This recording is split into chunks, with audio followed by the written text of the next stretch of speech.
Joining us now is the Defector's Diana Moskovitz, is investigations editor for Defector Media. She's here to talk to us about the Deshaun Watson lawsuits. For those of you who may not be aware, over the past several weeks, a growing number of women, now a total of 22, have filed suit against Houston Texans quarterback Deshaun Watson over sexual misconduct, which occurred during massage appointments, according to their statements. He has denied all allegations, but has since lost endorsement deals and is in the middle of trying to force his way out of the Houston Texans. There are several things we want to get to in this story, and we've brought in Diana to talk about it. Diana, thank you for joining us. Thank you for having me. Last Friday, some news came out of the court hearings. Could you just kind of like update us about the latest, where this story started and where it is now? Yes. So it started with one lawsuit. It was filed just a couple weeks ago, actually, in Harris County in Texas. A woman said that she had been hired by Deshaun Watson to provide massage therapy for him, and that during the massage, which I always think is worth emphasizing, this is her work. Right. Right. She's working. He insisted on being completely nude and, among other inappropriate behavior, tried touching her with his penis. And then what followed was, for lack of a better way to put it, a flurry of lawsuits. After that, I just felt like every day there was another lawsuit. And a lot of these lawsuits are women coming forward, basically all saying they had similar experiences with Watson. Some are more serious. There are two where women say they were forced to provide oral sex. In some cases, he definitely did force them to touch his penis. In others, it was just he was trying to get them to touch it. One woman says she felt like he was forcing her to touch his anus. But broadly, again, all saying he reaches out to them on social media. They've never worked with him before. He wants to set up a massage.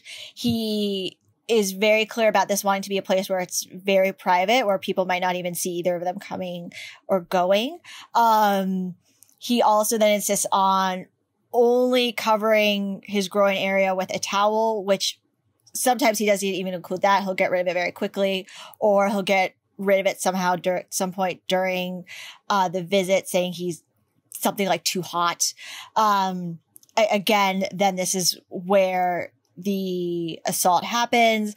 And then I also think it's worth noting in several cases, the women have provided screenshots that they say are of messages they got from Watson afterwards, where he's saying, oh, hey, I'm sorry, if there might have been some miscommunication or if things were confusing, which they feel like implies that he knew his behavior was inappropriate. We're at 22 right now. There are 5 women, according to Tony Busby, who's representing the 22. He said 5 other people did approach him, but they felt like there was not enough to file a civil suit in those cases. There's a 23rd woman who is not represented by Busby. She has retained a different attorney, who gave a very lengthy interview to Sports Illustrated's Jenny Vrentas, basically saying she was coming forward to support these women, and tells a very similar story to what's in the 22 lawsuits. She has not filed yet, but it is possible. So we talked about the 22 women. Deshaun Watson's camp brought another 18 women to support him and basically saying that they've given him a massage and that everything was normal. Now, to me, that seems like a lot of women. Just the sheer amount seems like a lot. Do you think that helped or hurt his case? I feel like this is one of those cases where people can unfortunately really try to see what they want to see. Right. So I know there are people who saw the 18 and thought, okay, let's do some math. 22 plus the woman who spoke to Sports Illustrated, 23 plus 18. Whoa, that is seeing a lot of massage therapists. And is that normal for anyone, let alone a pro athlete whose body is so key to their job to just be constantly finding new massage therapists. There are other people who see those 18 women and immediately go, oh my God, well that proves he didn't do it, because if he was nice to them, then he must be nice to everybody. of course, I would push back and say that's not the case.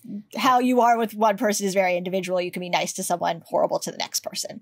Right. But to me, I saw that as Watson's defense team doing their job, which is defending him and putting that out there, knowing the people who want to believe Deshaun are just going to latch on to that. I'd be like, but these 18. Again, my counter is that doesn't really disprove what the other women are saying. It just shows he didn't do it with everybody. But yeah. Part of that, people being able to see what they want to see, has been the very kind of like sports blinkered angle, which is, Galaxy Brain, the Texans did this in order to stymie Deshaun from leaving the team. First of all, do you feel that there's anything to that?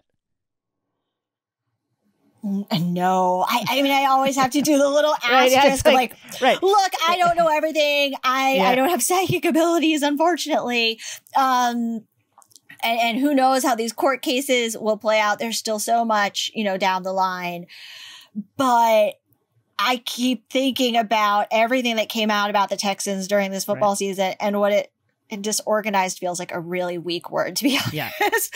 But what a mess of an organization they are, driving away talent at an epic rate, for any league where you were just wondering, is there anyone who wants to play for this team? And, to then think that they are so organized that they could somehow create this conspiracy to either keep this down until Deshaun had angered them so much, or that they somehow cooked this all up. I just keep coming back to, I don't think these guys are that organized. I don't think they're that smart. So there's been, unfortunately, a number of cases like this, sexual misconduct cases, around pro athletes, NFL athletes. And the thing that I keep thinking, in particular to this case, is if I was a victim and I wanted justice, I wanted my story heard, I would look at everything that happens when these cases arise, which is conversations that are never centered around the victim. It's all these, this serves the interest of the team, or such and such is looking for money, or look at all these people that this didn't happen to.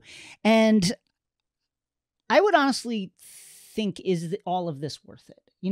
That's the thing that I keep, it just must be so painful to be like, well, is this what I want to go through? All of this where people are going to have conversations that aren't even about the case. It's about the baggage that is brought to the case and all the other cases that have happened that are similar in the past.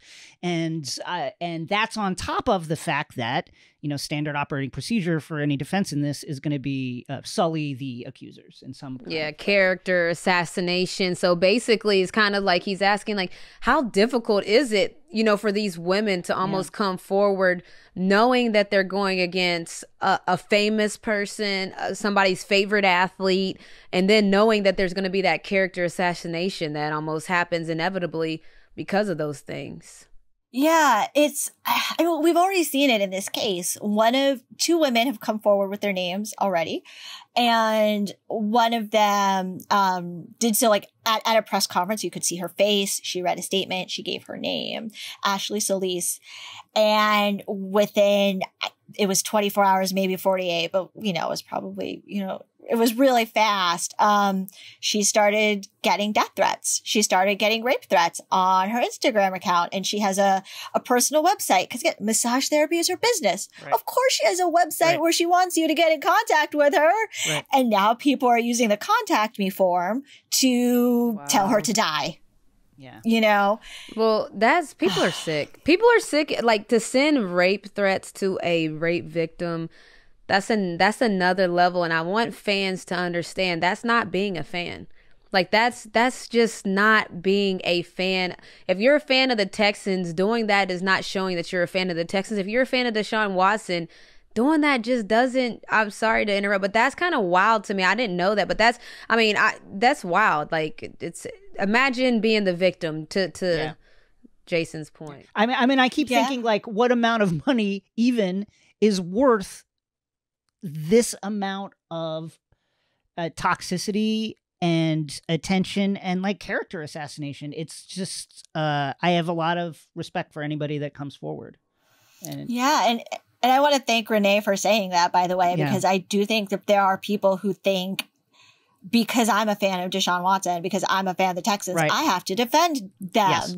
And look, I started out as a sports fan too, but that's like where the end of